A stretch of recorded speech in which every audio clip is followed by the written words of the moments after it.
Oğlum vardır, geçen sene liseyi okudu, bitirdi, yine sınavlara girdi, bir şey kazanamadı. Bu sene dershane vermişim, özel öğretmen tuttum, ben kendim bir işçiyim, bir kalıpçıyım. Sabahtan akşama gidip kadar çalışıyorum, getiriyorum. Yani bir yerlere girmesi için, kazanması için. Her şeyim onlarındır yani, onlar için yani. Onlar ayakta durarsa biz de durarız. Onlar ayakta duramazsa biz de bir hiçiz. Öğrencinin çalışması lazım. Öğrenci kendini de düşünmesi lazım. Anne ve babasını da, kardeşlerini de düşünmesi lazım. O kadar emek, o kadar para, o kadar masraf, o kadar harçlık.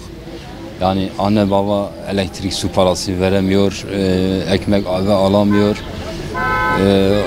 Bazı aylar var biz kapçı parasını bile yani veremiyoruz, bir aya bırakıyoruz. Nedir ki onların harçlıksız bırakmamak, aç bırakmamak, arkadaşların içinde şey kalmamak, düşük kalmamak, okumaları için her şeyi yapıyoruz ama kısmet, nasip, okulunu okursun, güzel bir yerlere gitsin, yani bize muhtaç olmasın. Onların mutluluğu bizim mutluluğumuzdur. Onların yükselmesi bizim yükselmemizdir yani. Oğlum var.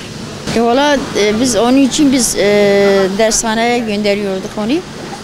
İşte orada yani ne bileyim kendilerine göre çalışıyorlar yani. Tabii ki istiyorum ekmeğini kazansın. Boş kalmazsın. Ondan sonra her bir anne herkes istiyor yani bu. Anne baba herkes istiyor çocuğunu mesela kazansın, ekmeğini kazansın, kimseye muhtaç olmasın. O bir tanesi büyük tıp okuyor. Allah nasip ederse kaza bela vermesin inşallah. O diğeri de inşaat mühendisi. Bitirmiş yani bu sene. O da burada sınavdadır.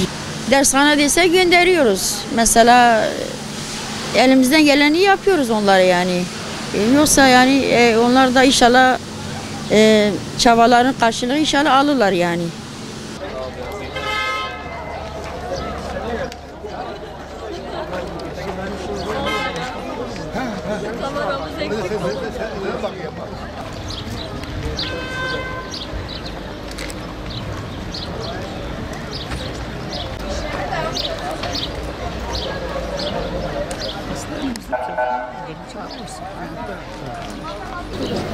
Yani geçen seneki sorulara bakaraktan hani önceki soruları hani bakmıştık önceden. Hani şimdikinden diğerlerinkinden daha zordu. Önceki gibi değildi. Hani bir Türkçeninki kolaydı. Hani matematikte tek zorlandık açıkçası onu diyeyim size. Diğer dersler yani kolaydı, fazla zor değildi. Yani çok zorlanmadık diğer derslerden, bir matematikten zorlandık. Diğer hariç dersler kolaydı. Süreyle hiçbir sıkıntımız yoktu yani süreyle sorular aynıydı. Sınav iyiydi yani, fazla zor değildi ama biraz sorular zordu. Yaptık yapacağımız kadar. Hangi dersler özellikle zordu? Matematik biraz da tarih. Ya süre yani yetti ya. Diğer sınava göre biraz daha iyiydi yani. Kötü geçmedi yani, biraz iyi geçti. Matematiği hiç yapamadım. Türkçeyi yaptım. Tarihi yaptım. Bir de feni biraz yaptım. Bir de BESYO. Beden eğitimi spor. Pek de hazırlıklı değildim yani. Güzeldi, gayet güzeldi. Hiç zorlanmadım. Hedef Allah büyük. İşletme istiyorum ben şahsen. Bir senedir çalışıyordum ama yetersiz değil. Sınav matematik zordu biraz. Türkçe full bekliyorum. İlk girdim, ilk denememdi. Güzeldi. Çok eski sorular da vardı yani. Hedefim ileride grafiker olmayı düşünüyorum. Şu an meslek lisesi okuduğum için bir grafikerin yanında da çalışıyorum şu an. Eğer diplomamı alırsam grafiker olarak devam edeceğim. Çalışma değil de asker olduğum için pek hazırlanamamıştım. Yalnız bu defa farklı bir metot uygulamışlar. Sınav birkaç soru karma karışıktı diyebilirim. Türkçe'de biraz sıkıntı vardı ve felsefe konusunda.